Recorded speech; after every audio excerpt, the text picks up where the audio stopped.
আজকে আমরা আলোচনা করব যে দলিল মিউটেশন যখন আমরা অনলাইনে আবেদন করি, অনলাইনে আবেদন করার পরে দেখবেন কোনো সময় মাঝে মধ্যে নোটিশ হয় না, সেই অনলাইনে আবেদন করা সেই নোটিশ অনলাইনে জেনারেট হয় না। তো কখন এই প্রবলেমটা দেখা যায়? মাঝে মধ্যে আমরা অ্যাপ্লিকেশন করি, অ্যাপ্লিকেশন করার পরে অনলাইনে অ্যাপ্লিকেশন করার পরে সে যে ফোন নাম্বারটা দেওয়া হয়, অ্যাপ্লিক্যান্টের ফোন নাম্বার দেওয়া হয় এবং যে সেলার্স মানে যিনি বিক্রি করেছেন তারও ফোন নাম্বার দেওয়া হয়। তো যখনই আমরা নোটিশ পাবো, মানে নোটিশ মানে কি, কেস নাম্বার যখনই জেনারেট হবে সে অনলাইনে অ্যাপ্লিকেশন করার পরে, পোর্টালে অ্যাপ্লিকেশন করার পর তো যখন কেস নাম্বার জেনারেট হবে তখন কিন্তু ফোন নাম্বারে মেসেজ চলে আসে যে আপনার কেস জেনারেট হয়েছে, এবং যিনি সেলারের ফোন নাম্বার যদি দিয়ে থাকি, সেলারও কিন্তু বুঝতে পারেন যে আপনার এগনেস্টে বা আপনার খতিয়ানে কেস নাম্বার জেনারেট হয়েছে। তো কেস নাম্বার জেনারেট হওয়ার পরে যে মেসেজগুলো আসে সেই সময়ই কিন্তু হিয়ারিংয়ের ডেট চলে আসে। মাঝে মধ্যে আমরা যখন অ্যাপ্লিকেশন করি তো কোনো মতেই কেস নাম্বার জেনারেট হয় না। প্রথম অনলাইনে অ্যাপ্লিকেশন করার পরেই কিছুক্ষণের মধ্যেই কেস নাম্বার অটোমেটিক্যালি জেনারেট হয়, যদিও নোটিশ দেরিতে হয়। নোটিশ বলতে সেই কেসটা যেহেতু লাইভে থাকে তো নোটিশ হতে সময় লাগে, 2-4 দিন 5 দিন এরকমও সময় লাগে। নোটিশ জেনারেট হওয়ার সময় একটা নির্দিষ্ট দিন দিয়ে দেন, যেটা হচ্ছে সেকেন্ড পার্টিকে হয়তো আপনি নোটিশটি পাঠাবেন, তারও সময় চেয়ে নেয়। কেস নাম্বারটা রেজিস্টার করতে হয় খাতাতে মেনটেন করতে হয়। তো মাঝে মধ্যে কেন নোটিশ হয় না? দেখুন, মাঝে মধ্যে সিস্টেম যখন গন্ডগোল থাকে পোর্টালটা, সেটাও একটা অসুবিধা হতে পারে, রিজন হতে পারে। আর দেখবেন যখনই আমরা অনলাইনে অ্যাপ্লিকেশন করব, সাকসেসফুল যখনই দেখা যাবে লাস্টে এরকম একটা মেসেজ চলে আসে দেখবেন। তো এই ভিডিওটি স্পেশালি যারা অনলাইনে আবেদন করেন মিউটেশনের ক্ষেত্রে, পার্টিকুলারলি দলিল মিউটেশনের করে দলিল মিউটেশন করার জন্য যে অনলাইনে আবেদন করেন তাদের জন্য ভিডিওটা। আর যারা হয়তো জানেন না কিভাবে অ্যাপ্লিকেশন করতে হয় অনলাইনে, তাদের জন্য আমি রেফার করব, আমার ভিডিওটা দেখে নেবেন যে কীভাবে অনলাইনে মিউটেশন আবেদন করতে হয়। তো যারা রেগুলার আবেদন করেন, ধরুন কোনো সাইবার ক্যাফে বা বিএসকেতে বা কোনো কম্পিউটার সেন্টারে যারা দলিল অনলাইনে মিউটেশনের জন্য আবেদন করেন, আপনারা সঠিকভাবে সেটাকে প্রথমে নোট ডাউন করবেন।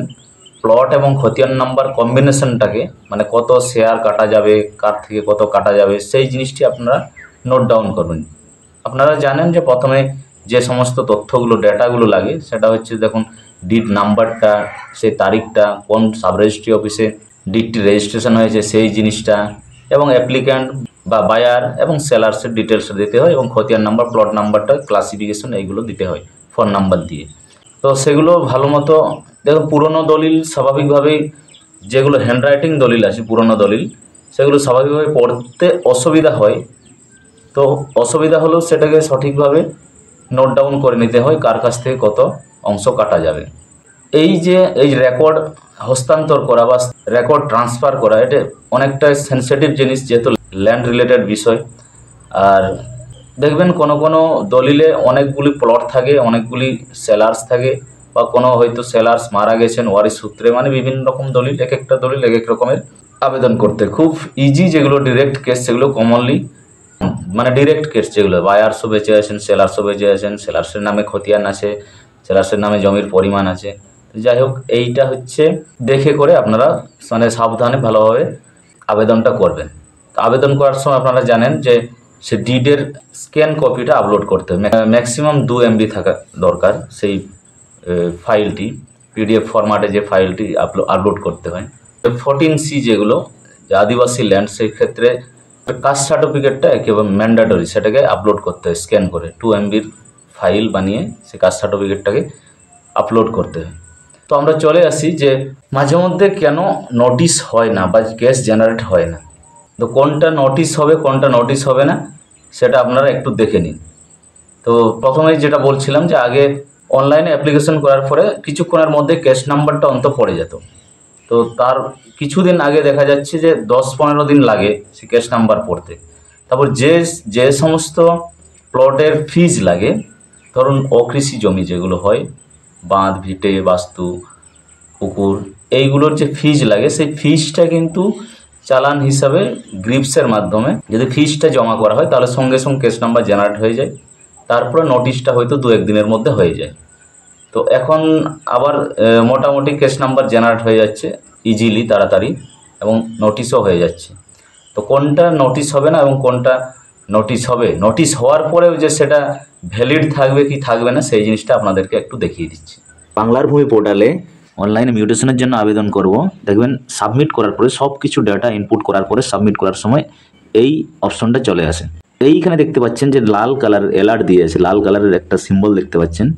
এটা মানে কি বোঝা যাচ্ছে যে অ্যাপ্লিকেশন, দেখুন লেখা আছে যে application successfully received for mutation, your application number is এত, MUTE যেটা হয় বাংলার ভূমি পোর্টাল থেকে, MUTE মানে মিউটেশন যেটা হয়, তারপর সাল থাকে দেখবেন কোডিং হিসাবে, তারপরে জেলা এবং ব্লকের কোড থাকে, তারপর সিরিয়ালি যে নাম্বারটা থাকে সংশ্লিষ্ট সালের সেই সিরিয়াল নাম্বারটা আসে এইখানে, সেটা হচ্ছে অ্যাপ্লিকেশন নাম্বার। এটা কিন্তু কেস নাম্বার না, এই অ্যাপ্লিকেশন নাম্বার দিয়ে এই যে MUTE, কেস নাম্বার হলে অবলিক দিয়ে থাকতো, এটা হচ্ছে কোনো অবলিক নেই মাঝখানে। এই অ্যাপ্লিকেশন নাম্বার দিয়ে আপনি পরবর্তীতে অ্যাপ্লিকেশন ফরম্যাটটি এবং ডিক্লারেশন ফর্মটি ডাউনলোড করতে পারেন এবং ফিজও পেমেন্ট করতে পারেন পরবর্তীতে। যদি সঙ্গে সঙ্গে আপনার টাকা নাও থাকে, ফিজটা পেমেন্ট নাও করতে পারেন। ফিজটা অটোমেটিক্যালি বাংলার ভূমি থেকে রিডাইরেক্ট হয়ে গ্রিপস পোর্টালে চলে যায়। গ্রিপস 2.0 ভার্সন যেটা পোর্টাল আছে, সাইট আছে, সেখান থেকে ফিজ পেমেন্ট করতে হয় এবং চালানটা আপনি ডাউনলোড করে নিতে হয় প্রুফ হিসেবে। তো এটা হচ্ছে অ্যাপ্লিকেশন নাম্বারের কাজ। অ্যাপ্লিকেশন নাম্বারটা তো জেনারেট হবে যেহেতু অ্যাপ্লিকেশন সাকসেসফুলি রিসিভ হয়ে গেছে। তারপর দেখুন কি একটা দেখা যাচ্ছে যে গিভেন খতিয়ান প্লট কম্বিনেশনস আর either restricted or not found or total area exceeded, মানে প্লট খতিয়ান কম্বিনেশনটা রেস্ট্রিক্টেড আছে কিংবা নট ফাউন্ড সেখানে নেই, কিংবা টোটাল এরিয়াটা আপনি হয়তো পুট করেছেন যে যেখানে যদি 10 ডেসিমিল জায়গা আছে ওই খতিয়ানে, সেখানে আপনি হয়তো 11 বা 15 বা তার বেশি করে দিয়েছেন, সেক্ষেত্রে এখানে এক্সিডেড, টোটাল এরিয়াটা এক্সিডেড করে দিয়েছে, সেক্ষেত্রে এখানে আর এই রকম আসলে আর সেটা ক্যাশ নাম্বারও জেনারেট হবে না এবং নোটিশও হবে না, এই অ্যালার্টটা যদি থাকে। তো এই জিনিসটা যদি হয়ে যায়, এই জিনিসটা আপনারা দেখবেন, এটা হলে আপনাকে আবার পুনরায় রিঅ্যাপ্লিকেশন করতে হবে। এটা ক্যান্সেল মানে এটাকে পুরোপুরি বাতিল করতে হবে। এটা যেহেতু কেস নাম্বার যেহেতু জেনারেট হবে না, নোটিশও হবে না, সেক্ষেত্রে আবার পুনরায় আপনাদেরকে আবেদনটি করে নিতে হবে।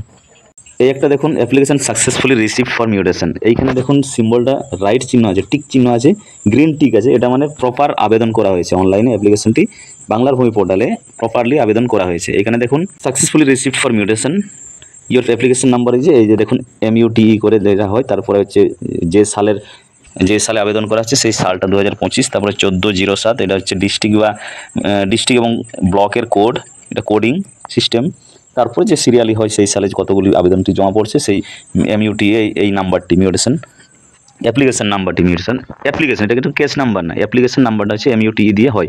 এখানে কেস নাম্বার হলে এই সালের পরে অবলিক থাকতো, ডিস্ট্রিক্ট ব্লকের কোডের পরে অবলিক থাকতো এবং ক্যাশ নাম্বার থাকতো। ক্যাশ নাম্বারটাও সিরিয়ালি হয় সেই সংশ্লিষ্ট ব্লকের মধ্যে। আর MUTE এখানে যেমন MUTE মিউটেশন, আর কেস নাম্বারের ক্ষেত্রে MN লেখা হয়, মিউটেশন অর্থাৎ MN। এই অ্যাপ্লিকেশন নাম্বার দিয়ে পরবর্তীতে সেই অ্যাপ্লিকেশন ফরম্যাটটি এবং ডিক্লারেশন ফরম্যাটটি ডাউনলোড করা যাবে। সঙ্গে সঙ্গে যদি ডাউনলোড না করে থাকেন পরেও সেটা ডাউনলোড করা যায় এবং ফিজও সেই অ্যাপ্লিকেশন নাম্বার দিয়ে পেমেন্ট করা যায়। এখান থেকে ডিরেক্ট সঙ্গে সঙ্গে যদি ফিজ না পেমেন্ট করেন, তো পরে যদি টাকা না থাকে সঙ্গে হয়তো অনলাইনে বা অ্যাকাউন্টে টাকা নেই, সেক্ষেত্রে পরেও এই অ্যাপ্লিকেশন নাম্বার দিয়ে টাকাটি ফিজটি জমা দেওয়া যাবে। এখান থেকে রিডাইরেক্ট হয়ে গ্রিপস পোর্টালে চলে যায়। গ্রিপস 2.0 যে পোর্টাল আছে সেখান থেকে চালানটি ডাউনলোড করে নিতে হয়, যেটা প্রমাণ হিসাবে যে ফিজ জমা দেওয়া হয়েছে। তো এইখানে দেখতে পাচ্ছেন প্লট নাম্বার এবং খতিয়ান নাম্বার, প্রথমে আছে খতিয়ান নাম্বারগুলো বাঁ দিকেরটা এবং এরো চিহ্ন দেখতে পাচ্ছেন, এগুলো হচ্ছে প্লট নাম্বার। এগুলো দেখুন এক্সাম্পটেড প্লট, সবই এক্সাম্পটেড প্লট আছে, কম্বিনেশনটা ঠিক আছে বলে এক্সাম্পটেড প্লট, এগুলো একদম প্রপার আবেদন করা হয়েছে বলে এগুলো কেস নাম্বার পড়বে এবং নোটিশ জেনারেট হবে। আর এই এক্সাম্পটেড প্লটের মধ্যে কোনো প্লট যদি নো লেখা থাকে, তাহলে সেই প্লটটা মনে করুন যে রেস্ট্রিক্টেড আছে বা এই টোটাল এরিয়াটা এক্সিডেড করা হয়েছে বা প্লট আর খতিয়ান কম্বিনেশনটা ঠিক হয়নি।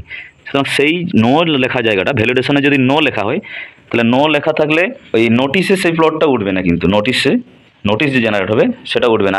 আমি আপনাদের দেখিয়ে দিচ্ছি যে আমি একটা আবেদন করেছিলাম অনলাইনে, 2টি প্লট ছিল, তো একটাতে ভ্যালিডেশন নো হয়ে গেছে, সেটা নোটিশে দেখুন যে আপনাদের দেখিয়ে দিচ্ছি। আর ইয়েস হলে তো বুঝতেই পারছেন, ইয়েস থাকলে সেটার ফিজ লাগবে। তো আমি চলো একটু দেখিয়ে দিই আপনাদেরকে যে যেটাতে ভ্যালিডেশন নো ছিল সেটা নোটিশে কিন্তু সেটা ওঠেনি। এইটা দেখুন দুটি প্লট ছিল, খতিয়ান নাম্বার একটাই, দেখুন খতিয়ান নাম্বার 882 প্লট দুটি ছিল 224 এবং 37-31 নিচে। তো উপরে যেটা 224 এটা প্রপারলি 81 ডেসিমিল করা হয়েছিল, এক্সাম্পটার দেখাচ্ছে। পরের যেটা 37-31 প্লট, যেটা এখানে 29 ডেসিমিল জমি ছিল, তো সেখানে 29 একর হয়ে গেছে। দেখুন 29.0 মানে 29.0 একর হয়ে গেছে। এখানে 29 ডেসিমিল হলে 0.29 হলে সেটা 29 ডেসিমিল হয়ে গেছে। তো যাই হোক, এখানে টোটাল এরিয়াটা এক্সিডেড হয়ে গেছে, সুতরাং এখানে নো লেখা যাচ্ছে। তো এটাই যেটা নোটিশ হয়েছিল কেস নম্বর জেনারেট হয়ে নোটিশ হয়েছিল, সেই নোটিশটা আপনাদের দেখাচ্ছি। দেখুন 882 প্লট হচ্ছে 224, এখানে খতিয়ান 882 প্লট হচ্ছে 37-31। এই 37-31 প্লটটা কিন্তু নোটিশে ওঠেনি, আপনাদের দেখিয়ে দিচ্ছি। এই দেখুন দাগ নম্বর 224 প্রথমেই বাংলাতে লিখে আছে, তারপর খতিয়ান নম্বর 882 অংশ যেটুকু অংশ ছিল সেটা 81 ডেসিমিল। দেখুন তারপরে যে প্লট 37-31 প্লটটি ওঠেনি নোটিশে, সুতরাং এটাও হিয়ারিং করে লাভ হবে না, কারণ সেই কেস নাম্বার দিয়ে আরও সাহেব যদি উনি মনে করেন, অটোমেটিক্যালি যেটা লিঙ্ক থাকবে বা রেকর্ড হবে সেই জিনিসটাই রেকর্ড হবে। এখানে উনি আলাদাভাবে এড করতে পারবেন না, প্লট এড করতে পারবেন, তাহলে এটাকে ওনাকে বলে দিতে হবে যে আপনি এটাকে রিজেক্ট করে দিন, এবং উপযুক্ত উনি রিজন সেখানে রিমার্কসে লিখে দেবেন কী কারণে উনি রিজেক্ট করলেন সেটাও লিখে দেবেন। এবং রিজেক্ট হওয়ার সঙ্গে সঙ্গে অ্যাপ্লিকেন্টের যে ফোন নাম্বারটা দেওয়া থাকবে সেখানে মেসেজ চলে যাবে। এরকম যদি মেসেজ চলে আসে তো আপনারা অবশ্যই সঙ্গে সঙ্গে বিএলআর অফিসে যোগাযোগ করবেন এবং আরও সাহেবের সাথে কারণ জানবেন, উনি সমস্তটাই বলে দেবেন যে কেন রিজেক্ট হলো বলে। তো যদি আপনি জেনে শুনে জানেন যে এটা রিজেক্ট করতে হবে, তাহলে আপনি ওনাকে বলেও রিজেক্ট করিয়ে দিতে পারেন এবং পুনরায় আবার প্রপারলি ফ্রেশভাবে অ্যাপ্লিকেশন করবেন। তো এই সময় এই কারণেই মাঝে মধ্যে নোটিশ হয় না, যেটা হচ্ছে প্লট খতিয়ান কম্বিনেশন রেস্ট্রিক্টেড বা ঠিক না থাকলে নোটিশ হয় না। এই ভিডিওটা যদি ভালো লেগে থাকে অবশ্যই লাইক দেবেন, কমেন্ট করবেন, কোনো কিছু জানার থাকলে কমেন্ট করে জানাবেন এবং অবশ্যই চ্যানেলটিকে সাবস্ক্রাইব করে রাখবেন। ভালো থাকবেন, ধন্যবাদ।